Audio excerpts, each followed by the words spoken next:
I have seen the physical breaches in terms of the development of this nation. I have seen the roads improve. I have seen the bridges improve. I have seen things become better. But I don't ever want to see man dropping lower than he is or was in his character or conduct, in his connection with the Almighty. Let's learn to understand, my brothers and sisters, if you love your Creator, you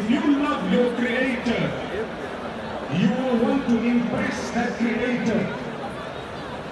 You will want to impress that Creator by respecting the rest of the creatures that the same Creator has made. When Allah Almighty created you, you were not the only one that He made. He made with you others. Some of them are your friends. Some of them might not be your friends. He made with you others. Some of them are from your tribe. Some of them are not from your tribe. He made with you others. Some of them are your nationality. Some of them are not your nationality.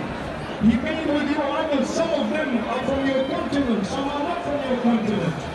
Every single one of them is a creature of the Almighty, born and came into this world just like you have, with a mother and with a father. May Allah grant us the ability to respect